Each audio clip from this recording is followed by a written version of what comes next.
Adair, seja bem-vindo. Mato Grosso do Sul.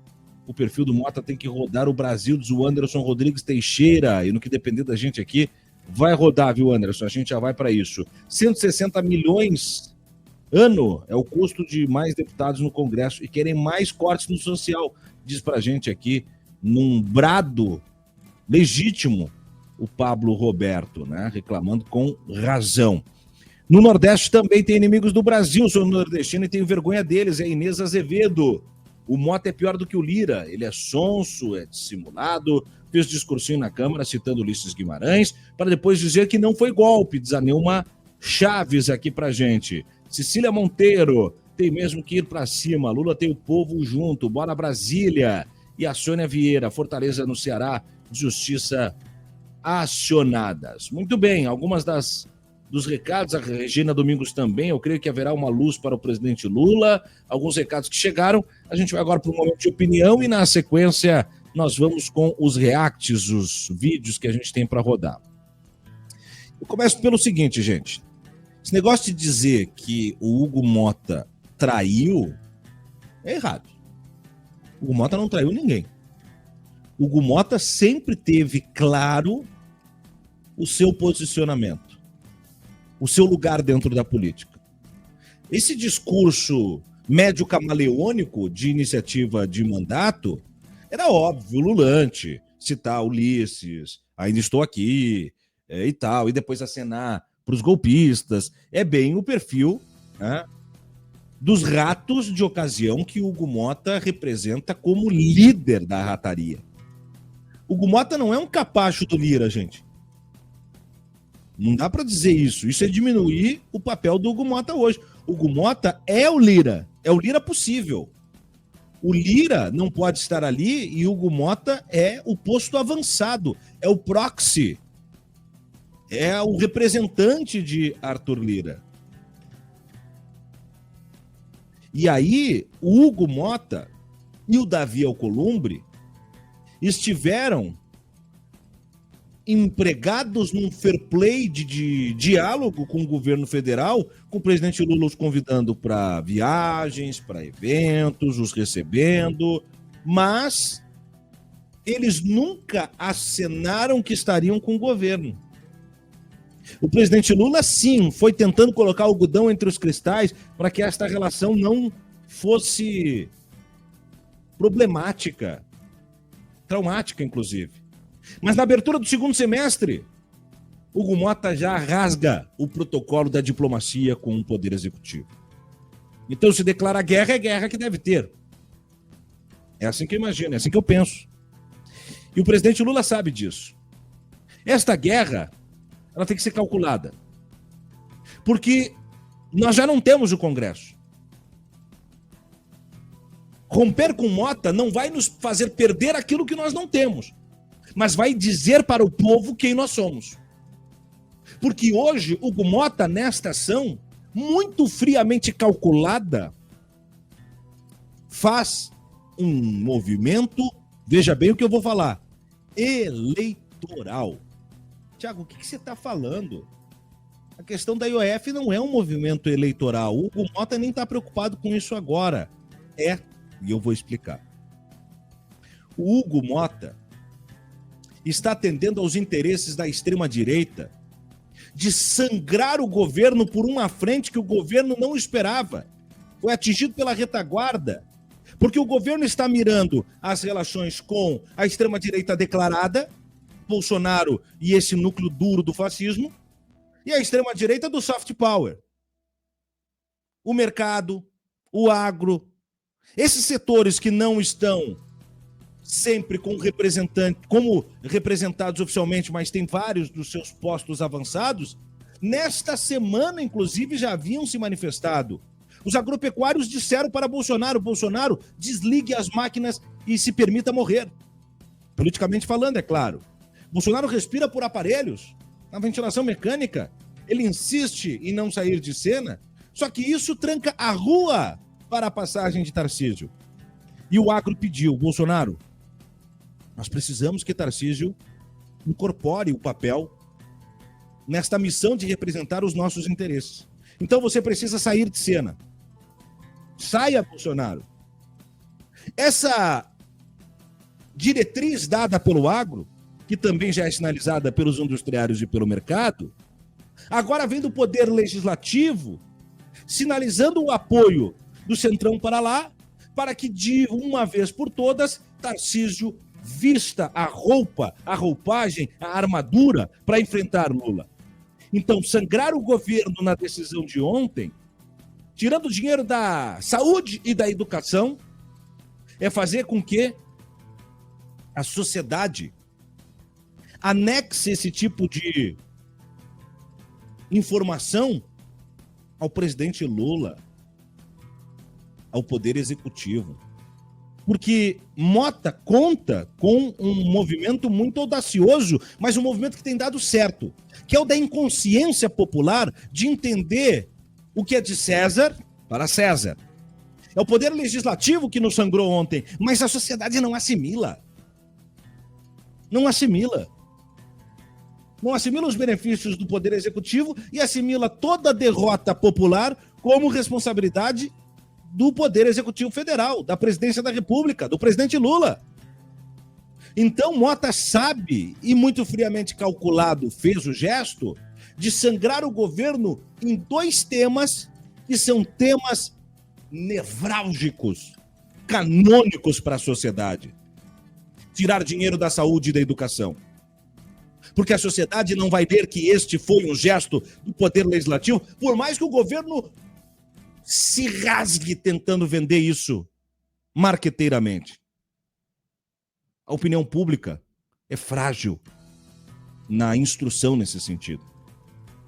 Então, é preciso um gestual político maior do que simplesmente tentar esclarecer para a opinião pública que não é responsabilidade de Lula. Aqueles que têm consciência disso, vocês que estão aqui comigo agora, por exemplo, não precisam dessas explicações. A grande massa não vai aceitar as explicações porque já está blindada para entender. Então é preciso alguma astuta mobilização política de bastidor. Lula, campo progressista, o governo, o PT, precisam entrar na guerra contra estes vermes que estão corroendo o governo de dentro para fora, seja na relação com as lideranças do Congresso, seja nos integrantes da direita que pertencem ao governo e que não votam com o governo e que traem o governo. Ora, somos reféns. Estamos batidos, estatelados, caídos, combalidos. Estamos diante de golpistas e simplesmente vendo os golpes acontecerem todos os dias e balançamos a cabeça em lamento. Só nos cabe o lugar do lamento, de depois tentar chegar e dizer, veja bem, não é bem isso, povo. Não fomos nós, não, vamos agir antes. Vamos tomar as rédeas. Vamos encarar esses caras como eles de fato são, inimigos. Se Lula romper com Mota, tratar Mota como inimigo, Alcolumbre como inimigo, o que estará perdendo? O apoio do Congresso? Pois já não tem. Se tivesse, não sangrava ontem como sangrou. Lula não é bobo. Ele sabe do que eu estou falando. Ele sabe do que se trata. E por isso, ele autoriza que o governo vá ao STF para tentar a bala de prata. O presidente Lula decidiu não ceder à pressão do Congresso Nacional e reafirmou o seu compromisso com as medidas de justiça social que considera essenciais para o Brasil. O governo interpretou a derrota de ontem como uma tentativa de grupos econômicos com forte representação no parlamento, o nome disso é lobby, de retirar recursos do governo para enfraquecer a sua posição, especialmente com vistas às eleições de 2026. Segundo a Mônica Bergamo, da Folha de São Paulo, Lula deu sinal verde para que o governo acione o STF contra a derrubada do decreto que aumenta os impostos sobre operações financeiras, a IOF. Mais cedo, o ministro da Fazenda, Fernando Haddad, disse que a decisão do Congresso é flagrantemente inconstitucional. Ele afirmou que o governo estuda quais serão as respostas ao Legislativo e considera 3 hipóteses: buscar novas fontes de receita, promover cortes ou acionar a justiça. A medida ainda está sendo avaliada, é importante dizer isso, né? Então, os passos são bem dados, pelo Ministério da Fazenda. Mas o presidente é claro, ele não permitirá que se retirem recursos que considera necessário para a execução de políticas sociais. De acordo com interlocutores próximos a Lula, ele manteve a calma e até o bom humor após a derrota no Congresso, mostrando disposição em continuar a batalha política. Ele não vê essa derrota como um obstáculo, mas sim como uma oportunidade de ampliar o debate sobre questões fundamentais para a sociedade, fazer o limão à limonada, né? Como a desigualdade social e a resistência dos mais ricos em pagar impostos. O debate sobre a distribuição de renda no Brasil, segundo Lula, favorece o PT e os partidos que apoiam o governo. A Câmara derrubou o decreto do governo que aumenta o IOF com 383 votos favoráveis ontem. Hugo Mota, presidente, incluiu na pauta da casa o projeto do decreto legislativo que sustou a medida. A ministra das Relações Institucionais, Gleisi Hoffmann, vinha conversando sobre o tema com Mota e outros parlamentares. Horas antes da votação, ela apontou que existia um risco de a derrubada reduzir a receita de 2025 em 10 bilhões e afetar programas sociais e emendas parlamentares. As mudanças da IOF começaram a ser debatidas ainda no mês de maio, dia 22, quando o governo editou um decreto e revogou no mesmo dia, após reação negativa do mercado e de parlamentares. No último dia 11 de junho, o executivo propôs uma nova medida com a chamada recalibração das alíquotas. Junto, o governo apresentou a medida provisória com alternativas de compensação, após negociações entre o ministro Fernando Haddad e líderes partidários. Mesmo com os ajustes, parlamentares criticaram a medida e Mota decidiu pautar o projeto que susta o decreto. Então, Lula decidiu fazer do limão a limonada. Está na hora. Lula decidiu encampar a escala 6x1 e a taxação dos mais ricos. Tardou. É urgente.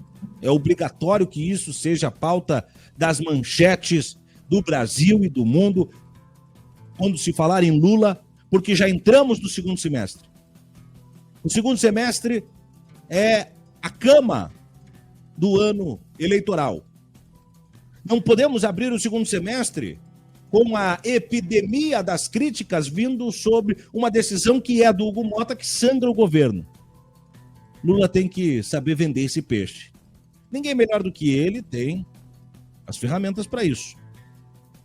Porém, há um certo... eu não vou dizer temor, não sei se demora, mas há um cálculo por parte do governo federal em que as ações me parecem sempre fora de time. Veja, somente agora Lula planeja um discurso em rede de TV para falar sobre a crise do INSS. Só que já não é mais o tema tão latente quanto outrora, quando deveria, penso eu, ter puxado essa pauta com vigor, no apogeu dos acontecimentos, quando ela estava ali esquentando o tamborim, né?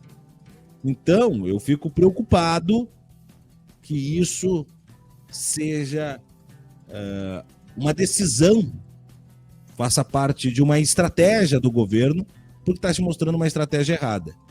Que seja, então, um erro do governo. E que o erro pode ser reparado.